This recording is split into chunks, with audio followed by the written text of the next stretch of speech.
Assalamualaikum warahmatullahi wabarakatuh. Saya Muhammad Tajan Sani dari kelas 04 TPLE 013 dengan NIM 231011403288. Baik, di sini saya akan menjawab soal UTS dari mata kuliah Cloud Computing yang diampu atau diajar oleh Pak Firman Pratama, Eskom Mkom selaku dosen.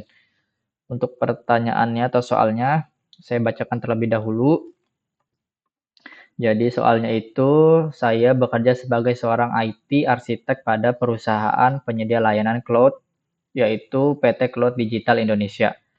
Selanjutnya, saya diminta membuatkan desain infrastruktur untuk untuk aplikasi berbasis web yang dijalankan secara online untuk menggantikan infrastruktur sebelumnya yaitu on-premise ya, on-premise untuk sebuah perusahaan rumah sakit yaitu PT Cipta Hospital Indonesia.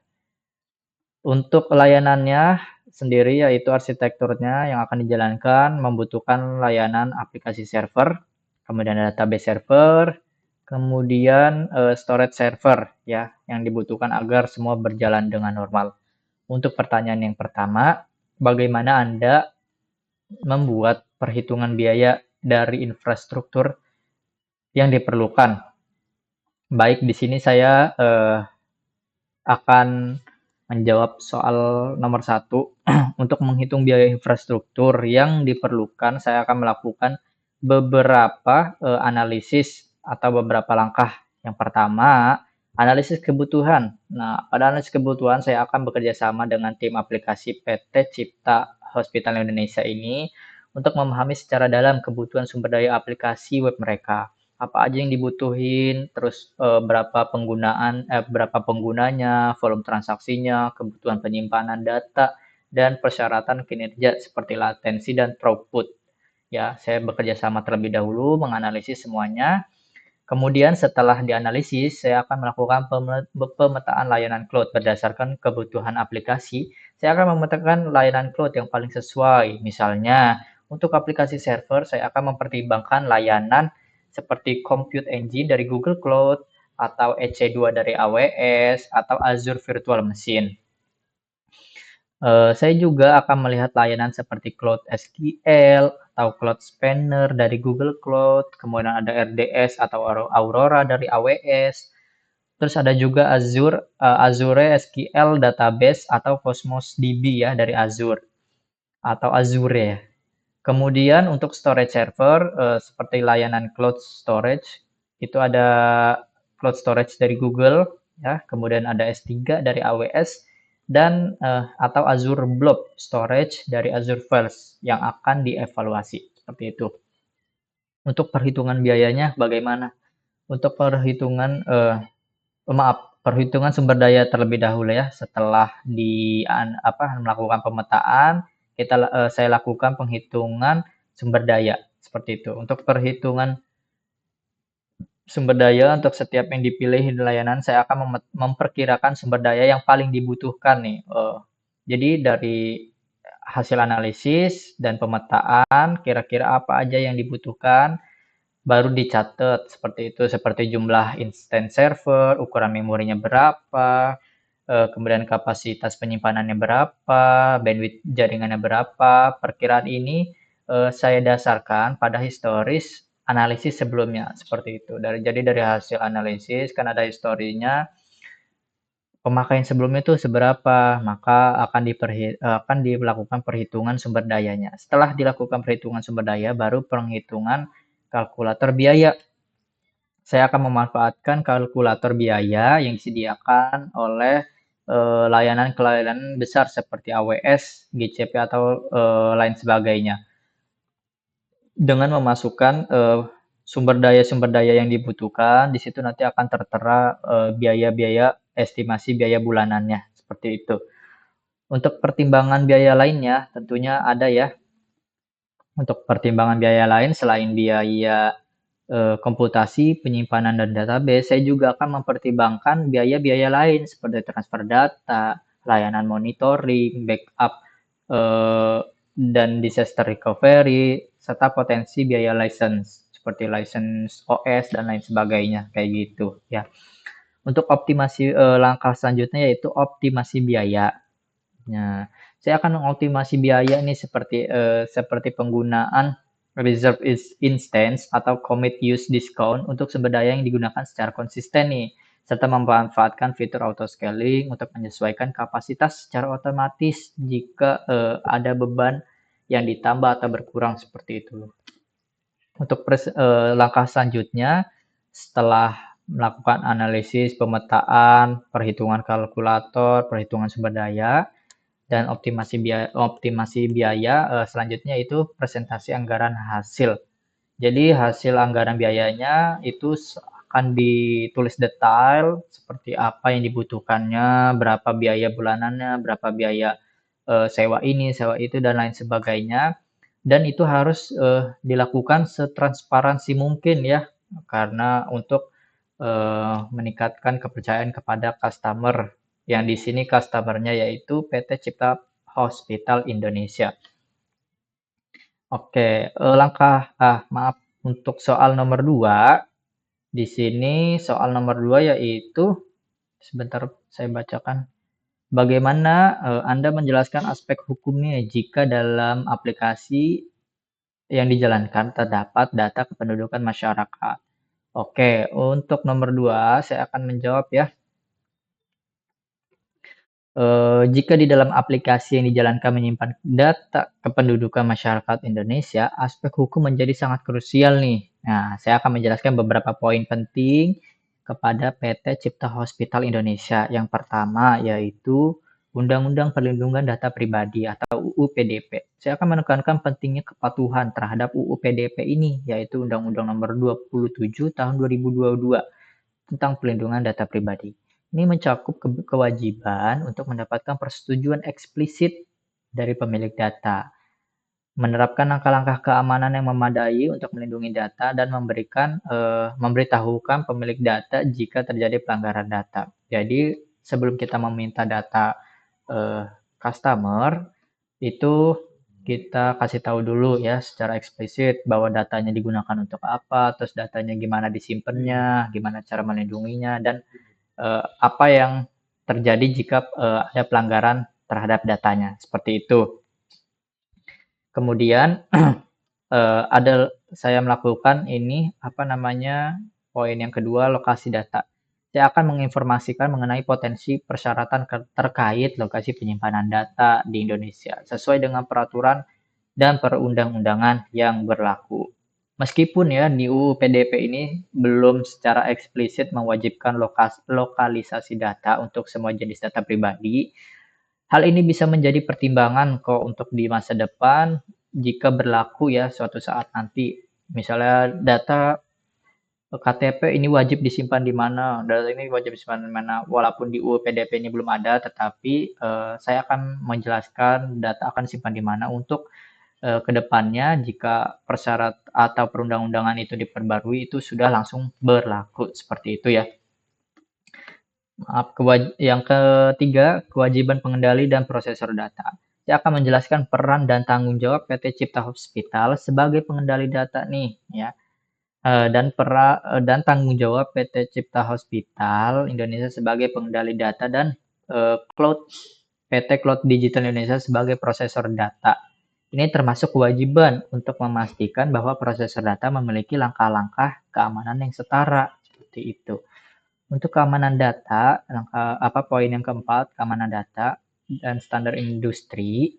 Saya akan menjelaskan standar keamanan data yang diterapkan oleh PT Cloud Digital Indonesia dan merekomendasikan langkah-langkah keamanan tambahan, ya, seperti enkripsi data saat transit dan istirahat, terus kontrol aksesnya yang diperketat, misalnya yang boleh ngubah-ngubah ini hanya akses administrator dan user itu tidak bisa ubah-ubah dan seperti itu ya. Dan merekomendasikan untuk melakukan audit keamanan secara berkala, misalnya seminggu sekali atau 3 hari sekali atau sebulan sekali ya, untuk menjaga keamanan. Kemudian poin yang kelima, notifikasi pelanggaran data.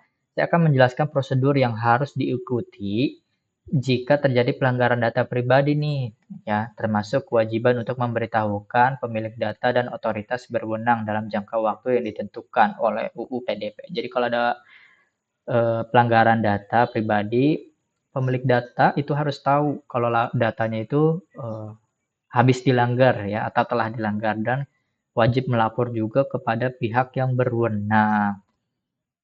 Terus saya akan menjelaskan implikasi hukumnya. Saya akan menekankan potensi sanksi hukum yang diterima bila terjadi pelanggaran terhadap UU PDP ini, termasuk denda dan pidana seperti itu.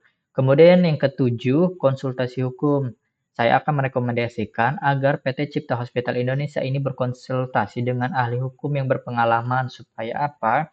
Supaya apa ya namanya? Supaya dalam perlindungan data pribadi ini untuk memastikan kepatuhan yang menyeluruh terhadap aturan yang berlaku. Jadi tidak ada aturan-aturan yang dilanggar seperti itu ya. Karena yang lebih mengerti hukum itu bukan saya hanya di bidang arsitek IT-nya saja. Baik, itu saja untuk jawaban nomor 2. Lanjut ke pertanyaan nomor 3, yaitu bagaimana Anda membuat tahapan migrasinya hingga layanan dapat digunakan cloud serta topologi sederhananya. Baik, untuk nomor 3 ini, pertama itu, sebentar, tahap pertama, tahap 1, yaitu penilaian dan perencanaan. Di tahap 1 ini akan dilakukan analisis aplikasi, memahami arsitektur aplikasi saat ini, dependensi antar komponen, kemudian persyaratan kinerjanya seperti apa, seperti itu. Kemudian penentuan lingkup migrasi nih, mengidentifikasi aplikasi dan data mana saja yang akan dipindahkan ke cloud. Jadi identifikasi dulu data-data mana saja yang akan dipindahkan ke cloud, seperti itu. Pemilihan layanan cloud. Memilih layanan cloud yang paling sesuai untuk setiap komponen aplikasi, seperti application server, database server, dan storage server. Ya, di tahap 1 ini memilih layanan cloud-nya apa aja kira-kira. Kemudian membuat desain arsitektur target, yaitu merancang arsitektur cloud yang diinginkan termasuk topologi jaringan, keamanan, dan skalabilitas. Seperti itu ya. Kemudian yang selanjutnya yaitu ada perencanaan migrasi. Menyusun rencana migrasi yang detail nih termasuk jadwalnya, sumber daya yang dibutuhkannya apa aja, dan strategi rollback jika terjadi masalah. Jadi kalau misalnya ada masalah kita bisa ulang kembali seperti itu ya aplikasinya agar berjalan normal. Kemudian selanjutnya tahap 2, kita masuk ke tahap 2 yaitu proof of concept atau POC dan pilot. Nah, di POC ini langkah satunya itu membuat lingkungan POC, yaitu membuat lingkungan cloud skala kecil ya untuk menguji layanan dan konfigurasi yang dipilih itu apa aja ya, membuat kecil-kecil aja, jangan langsung besar-besar. Kemudian migrasi uji coba memindahkan sebagian kecil data nih. Jangan data-data yang penting, data-data yang kecil-kecil saja yang tidak kritikal seperti itu ya dipindahkan ke dalam lingkungan POC ini untuk diuji ya seperti itu. Kemudian langkah selanjutnya itu pengujian, melakukan pengujian fungsional terhadap kinerja keamanan data pada aplikasi ya. Jadi setelah dipindahkan ke lingkungan POC itu diuji ya apakah fungsinya berjalan normal atau kinerjanya optimal dan keamanannya baik seperti itu. Ini harus selalu dicek seperti itu. Kemudian melakukan pilot yaitu migrasikan aplikasi yang tidak kritikal ke lingkungan cloud produksi. Jadi lingkungan cloud ini dibagi dua ya, ada POC, ada produksi. Nah, yang yang POC ini skala kecil saja, tapi pada tahap pilot ini kita memindahkan sebagian data yang tidak kritikal ke bagian produksi ya, dan melihat perkembangannya seperti apa. Selanjutnya ke tahap 3 yaitu migrasi produksi. Persiapan lingkungan persiapan lingkungan produksi. Memastikan lingkungan cloud itu lingkungan produksi itu siap ya. Jadi semua layanan sudah disiapkan dan sudah dikonfigurasi seperti itu. Kemudian migrasi bertahap. Nah, untuk migrasinya jangan langsung sekaligus ya, melainkan dari komponen-komponen yang paling tidak kritikal, misalkan apa ya namanya, file-file yang konsisten seperti logo, terus nama kayak gitu-gitu ya. Untuk database dan aplikasi itu belakangan ya. Jadi bertahap. Terus melakukan pengujian intensif. Jadi ketika kita mindahin eh, data yang ingin dipindah, langsung lakukan pengujian. Apakah ada yang tidak normal atau apakah ada yang tidak beres? Pokoknya setiap mindahin itu selalu dicek ya, selalu diuji untuk menjaga kestabilan dari aplikasi tersebut. Kemudian setelah semuanya dipindahin dan selama dipindahin itu selalu dilakukan pemantauan, memantau kinerja dan ketersediaan aplikasi secara aktif ya selama dan setelah migrasi. Tahap 3 selesai, migrasi selesai, kita kemudian ke tahap 4 yaitu optimasi dan manajemen. Nah, di tahap 4 ini langkah yang pertama yaitu optimasi biaya, melakukan penyesuaian sumber daya dan konfigurasi untuk mengoptimalkan biaya. Misalkan sebelumnya kita storage-nya kegedean nih. Nah, karena traffic-nya belum padat-padat banget atau traffic-nya itu belum besar-besar banget, kita bisa mengurangi dari storage-nya itu untuk mengurangi biaya ya, untuk mengoptimasi biaya seperti itu.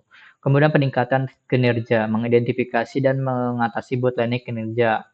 Ini kira-kira kinerja apa saja nih yang mengalami bottleneck. Nah, langsung kita atasi seperti itu. Terus mengimplementasikan keamanan. Nah, keamanannya ini kita implementasikan juga ya, menerapkan langkah-langkah keamanan yang komprehensif. Nah, untuk langkah selanjutnya yaitu backup dan disaster recovery, mengimplementasikan solusi backup dan disaster recovery. Kalau kita misalnya udah memakai eh, layanan database database yang cloud itu biasanya udah ada auto backupnya seperti itu. Kemudian lakukan pemantauan berkelanjutan, memantau kesehatan dan kinerja infrastruktur secara terus-menerus. Jadi dipantau terus 24 jam per 7 seperti itu ya. Itu harus dipantau terus. Nah, nomor selanjutnya yaitu nomor 4 nih. Nomor 4, bagaimana Anda membuat usulan skalabilitas infrastruktur cloud agar aplikasi dapat berjalan optimal.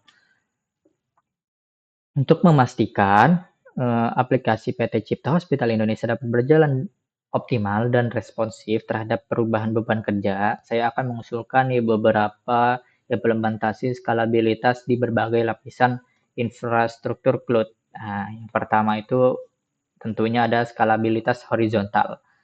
Pada aplikasi server, skalabilitas horizontalnya ini menggunakan auto scaling group untuk secara otomatis menambah atau mengurangi instance dari servernya ya.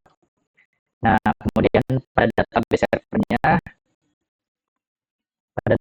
server ini memilih layanan database yang mendukung replikasi yaitu mendistribusikan beban baca dan meningkatkan kinerja itu secara rata. Untuk beban tulis yang tinggi, pertimbangkan solusi sharding atau database yang dirancang untuk skalabilitas horizontal seperti Cloud Spanner atau Cosmos DB. Seperti itu. Kemudian skalabilitas vertikal. Nah, pada skalabilitas vertikal, aplikasi server dan pada database server ini memungkinkan untuk mudah menambahkan CPU, memori RAM, dan sebagainya seperti itu ya. Terus bisa juga menggunakan load balancing. Load balancing ini juga digunakan untuk mendistribusikan lalu lintas secara merata ke seluruh instance aplikasi server, mencegah satu server kewalahan dan memastikan ketersediaan. Kemudian bisa dilakukan implementasi caching juga nih ya. Caching bisa dilakukan di berbagai tingkatan untuk mengurangi beban seperti itu, seperti di browser, CDN atau server dan aplikasi dan lain sebagainya untuk mengurangi beban intinya. Kemudian ada pemantauan alerting, pemantauan Jadi pada sistem ini saya mengimplementasikan sistem pemantauan yang komprehensif untuk melacak metrik kerja utama dan konfigurasi alat alert jika ada beban kinerja yang melampaui batas seperti itu. Untuk jawaban nomor 4. Nah, untuk jawaban nomor 5, bagaimana Anda membuat usulan servis model yang dipilih untuk agar optimal. Nah, mengingat aplikasi ini adalah aplikasi web yang membutuhkan aplikasi server, database server, dan storage server, yang paling mungkin masuk akal itu yang paling rasional yaitu kombinasi dari IaaS dan PaaS, ya, infrastruktur as a service dan platform as a service. Ini yang menjadi paling optimal. IaaS yang pertama itu untuk aplikasi server, memberikan fleksibilitas dan memilih dalam memilih sistem operasi, konfigurasi, dan middleware. Jadi pada IaaS ini untuk aplikasi servernya. Untuk PaaS-nya, ini untuk database servernya yang memanfaatkan layanan database server terkelola yang mengurangi beban pengelolaan infrastruktur database dan memungkinkan tim fokus pada pengelolaan data dan kinerja aplikasi seperti itu. PaaS untuk storage server. Layanan objek server sangat ideal untuk menyimpan aset statis ya seperti file, file pengguna, backup, dan lain sebagainya. Nah, itu aja ya layanan yang dipilih yaitu IaaS dan PaaS yang paling optimal. Untuk soal nomor 6, usulan SLA nih. Bagaimana Anda membuat SLA yang akan Anda terapkan pada infrastruktur Anda. Nah, di sini saya akan mempertimbangkan aspek-aspek berikut. Pertama itu adalah definisi layanan, mengidentifikasikan dengan jelas layanan infrastruktur apa aja yang tercakup dalam SLA-nya, secara terjadi aplikasi server, database server, storage server, jaringan, dan lain sebagainya. Terus target dapatnya mau berapa? Umumnya sih ya itu adalah 99,99% tergantung pada kritikalitas aplikasinya nih. Kemudian ada metrik kinerja. Ini menentukan kinerja utama yang diukur seperti latensi, throughput, kapasitas penyimpanan, dan lain sebagainya. Kemudian pada SLA yang selanjutnya aspek yang perlu dipertimbangkan yaitu ada waktu respon dan resolusi insiden. Ini menetapkan target waktu respon awal untuk berbagai tingkat keparahan insiden. Jadi kalau ada insiden, waktu respon ini berapa lama seperti itu, dan target resolusinya atau target penyelesaiannya berapa lama. Kemudian ada proses pemantauan dan pelaporan, menjelaskan bagaimana ketersediaan dan kinerja layanan akan dipantau, frekuensi laporan, dan bagaimana cara klien memiliki akses ke informasi ini. Ya, seperti itu. Jadi setelah klien ini melapor, misalkan ada kejadian insiden, ini gimana cara dia dapat akses informasinya, apakah ini yang rusak atau ini yang apa gitu ya. Jadi di sini pada SLA ini, pada aspek ini SLA ini sangat dipertimbangkan. Kemudian ada kredit layanan, yaitu memberikan target kompensasi kepada klien jika SLA tidak terpenuhi. Jika misalnya waktu resolusi 3 hari tapi belum kelar, maka customer itu wajib mendapat kompensasi berupa kredit layanan. Nah, kredit layanan ini nanti bisa digunakan misalnya untuk mendapatkan diskon bulanan atau lain sebagainya. Terus pengecualian. Nah, pada SLA pada aspek selanjutnya itu pengecualian itu mengidentifikasikan kondisi di mana SLA ini tidak berlaku, seperti kena bencana alam, serangan cyber skala besar, atau kesalahan konfigurasi oleh pihak klien yang tentunya itu kejadian-kejadian yang tidak kita inginkan seperti itu ya. Terus ada proses klaim, jelaskan gimana nih cara klaim kredit layanannya kepada customer itu gimana seperti itu. Kemudian aspek selanjutnya yaitu tinjauan dan pembaruan SLA. Tentunya kehidupan itu kan selalu berubah mengikuti perkembangan zaman. Tentunya SLA juga mengikuti perkembangan zaman ya. Di situ kita harus menyatakan bahwa SLA-nya akan ditinjau secara berkala dan dapat diperbarui sesuai dengan perubahan